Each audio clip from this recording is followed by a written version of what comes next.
bring Teresa down. It's get the Gorgas off first and then bring Teresa. That's this whole conspiracy theory. But we'll see. We'll see. Listen, okay, but first of all, Teresa is not being brought down. I mean, let me just break it. I agree with you. I mean, it's literally, there's nothing. Get that out of your head, whoever wants to do that, because that's the not woman went to jail and the show stopped production for a year. And waiting. That's right. So that's right. What more do you guys want? She said, I will be there in the final. She will be in the final scene. Yep. The final scene will be a big table. You know, I like to do my pictures. In her new house, a big table, and she'll be on one side as the head, and the other side will be Lewis. And then all the girls will be there. Guess what? Gia will be a little bigger because she's going to be pregnant. Yes. Melania will be there with her boyfriend. Lewis's kids will be there. Yeah. And they're going to be like, pass the bread, pass the wine. And Teresa will be like, this is what it's all about. This is where it started. This is where it will end. Family. And they'll do a toast. And then it will come on the screen. Teresa at this juncture is, and you know who will probably be there for the final scene? Maybe Juicy. We'll have a way. He can't come to the United States. We'll you'll video him in. You'll video him in. Juicy's in favor. Teresa, listen, Teresa, you have to. I like that. Teresa and Joe have each other's back. No, they do. I like that too. Well, first of all, he's the father of her kids, and that's the way it should be. But also, there's another statement that somebody sent to me that it's actually Teresa talking on her podcast saying, Joe Gorga, that's not my brother. It's not meaning saying he's not.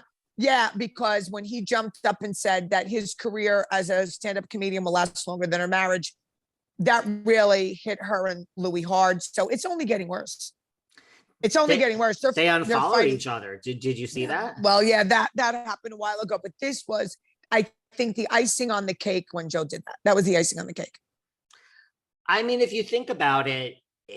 Right, here's Louis. I mean, this is part of his plan, but here he is. And now you're saying part of his plan. Right, but now you're saying the marriage isn't going to last. He's not ingratiating you either. No way. No way. It's just like you said, Teresa, she needed the stability. She's got it. It's like we said before. Bye-bye. This is not like Kyle and Kathy. This is over. I'm wondering what the Wakilis think. Because the Gorgas dumped the Wakilis, threw them away like a stale crust of bread. So I'm wondering, I got to find out from Kathy and Richie, like, are they probably saying, well, finally the truth is out about the Gorgas? I mean, it should be interesting. Because we all know, like, if the Gorgas get kicked off the show, which I think eventually they will. I mean, eventually. Do you think they will reconcile with the Wakilis? I think they'll try. I don't know if the Wakilis will have it. The Wakilis really are disgusted with them. I think even more than with Teresa. They're disgusted. Do you think the Gorgas are going to go on an apology tour? Like, you'll be on the list. 1,000% apology tour. 1,000. I think they're going to be, shocked that finally everything hit them, because everything's coming out, including the kitchen sink. There is not one thing. People are going to all jump on this bandwagon. Everything's going to finally come out. All the stuff that I've said throughout the years. And then I just said, I'm not even saying anything anymore. It's not even worth it because no one does anything about it. But there's going to be a lot. Look at this. Look at what show. Well, the whole thing about it is strange. Oh, she's cute. The whole thing is, I've always said this. I just don't understand for all the, you know how many people are listening to this right now that are families of like 9 living in like a 2-bedroom apartment, and they are humble people that are going. I was raised the exact opposite. I went to high school with Miss Kemsley, as we know.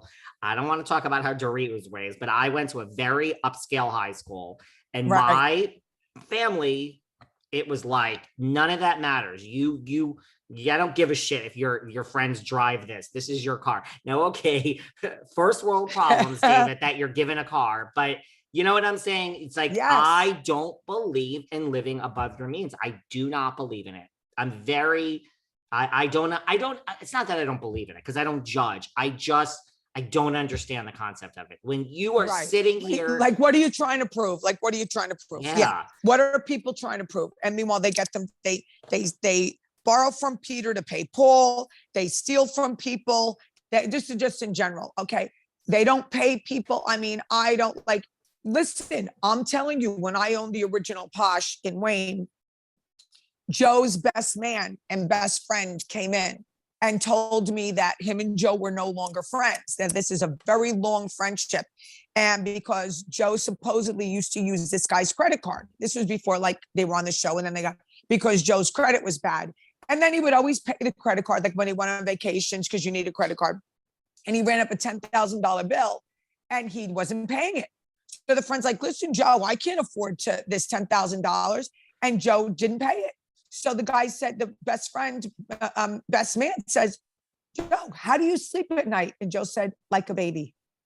So that's the kind of stories I would get from the original Posh. These people would come in because they knew I was there. But it just all was swept under the carpet. I mean, it's, so now we'll see what happens. I don't know. I don't wish anything bad on anybody. I really don't. I tell also the story when I was with my mom. She had lung cancer. We were in the oncologist in Hackensack. A nurse comes in and she said, do you film with the Gorgas? I'm like, well, yeah. She goes, are you friends with them? I'm like, we're friendly. She goes, well, my husband owns a window company and I have 3 kids and he didn't pay my husband. We're basically out of business. Like, what? This was in an oncology department. These were the stories I was hearing personally. And I was in, like, it just blew my mind. Now, that was a long time ago. Don't get me wrong. But I'm going to say within the last 12 years, 10, 12, it was terrible. It was terrible. So I don't know what to say anymore about it. I don't know. All these people can't be lying, I don't know. It's very strange. Very, very strange. Well, no, all these people can't be lying. And then you look at the houses and the house, like you don't need a house this big. Nope. They want to outdo each other. Gorgas had a bigger house than Teresa. Now Teresa has a bigger house than the Gorgas. Now Gorgas building another house that's bigger. Like, when are you satisfied? I live in a townhome. I have my dogs. I'm very happy. We have my little chicken wire in the back so the dogs can go out. I got my closet space. Like, what more do you need to, like, if you're listen, here's my theory also. I agree with what you're going to say. I already know what you're going to say. If you're so happily married, you love your husband, you're happy, you have healthy kids, why is there always this deep, dark hole to constantly be filled? Why? I don't get it. You need bigger, you need better, you need more. Why? Well, you could ask Tom Girardi and you could ask Jen Shah. There's a lot of people. I mean, and a lot of other housewives, a lot are living above their means. I mean, I was just in the Hamptons, all summer. Guess what? I can afford that. I bought an apartment uptown in New York City. Guess what? I can afford. I don't get it. I don't